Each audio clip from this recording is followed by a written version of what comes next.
एक प्रश्न किसी ने करा है, बड़ा सुंदर प्रश्न है, समझने वाला प्रश्न है कि हम शंकर जी के मंदिर में जाते हैं,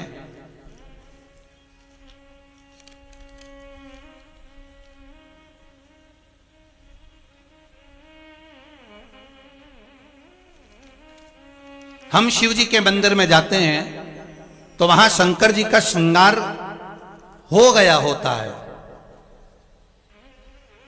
अर्थात जो पूजन कर कर गया वो शिव जी का श्रृंगार करके गया, कोई भी गया, फिर वापिस हम जल चढ़ाएं, फिर वापिस श्रृंगार करें तो क्या स्वीकार होगा?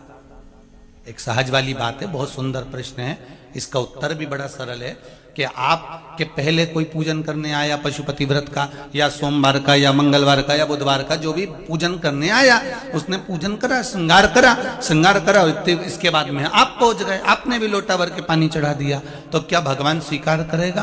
क्यों नहीं, क्यों नहीं करेगा?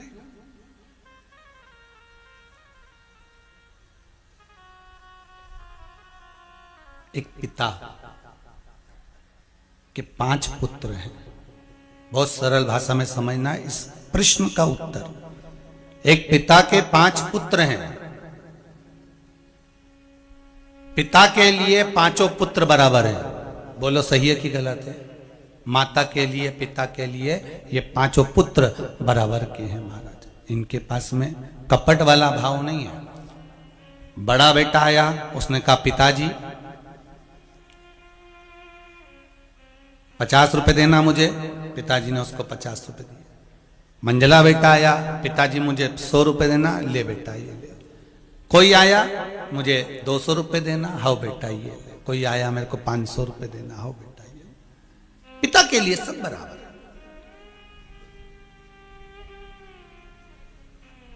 अब एक बेटा आया, उसने पांव दबाया, एक बेटा आया उसने हाथ दबाया, एक बेटा आया उसने धोक लगाई, एक बेटा आया पीठ की मालिश कर कर चले गया, एक बेटा आया थोड़ा सा पिताजी को पानी पिलाकर चले गया।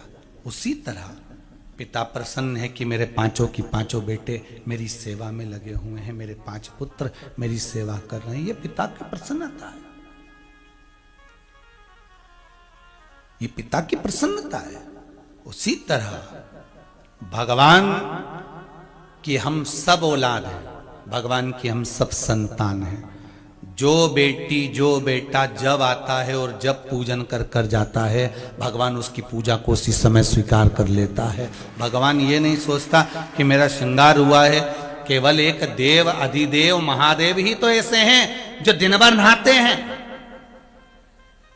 दिन भर उन पर पानी चढ़ता है, दिन भर उनका श्रृंगार होता है, दिन भर उनका आनंद होता है, दिन भर भोग लगता है, दिन भर दिया लगता है, दिन भर उनका स्नान पूजन होता है। केवल एक देव अधिदेव महादेव ही तो ऐसे हैं जिनके मंदिर में जाने का कोई मुहूर्त नहीं होता, जब मर्जी पड़े तब चले जाओ। सारे देवताओं के मंदिर में तो दरवाजे भी रहते हैं, सारे मंदिरों में तो दरवाजे और चौखट भी होती है, पर पहले का अगर नियम निकाल कर देखोगे तो शंकर जी के मंदिर में ना तो दरवाजा होता था ना चौखट होती थी। दरवाजा चौखट बना भी देते थे तो दरवाजा नहीं लगाते थे कि तुम्हारी मर्जी पड़े तब शंकर के दरवाजे जाना, जल चढ़ा के आना, प्रार्थना करना और वापिस घर चढ़े जाना। क्यों? क्योंकि शंकर शमशान के वासी हैं, शिव कैलाश के निवासी हैं। शंकर शमशान में निवास करते हैं। जैसे शमशान में जाने का कोई मुहूर्त नहीं होता, उसी तरह शंकर भगवान के पास जाने का कोई मुहूर्त नहीं होता। जब मर्जी पड़े तब चले जाओ, जब तुम्हारा मन करे तब शिव के दरवाजे जाओ, उसके पास जाने का कोई मुहूर्त नहीं,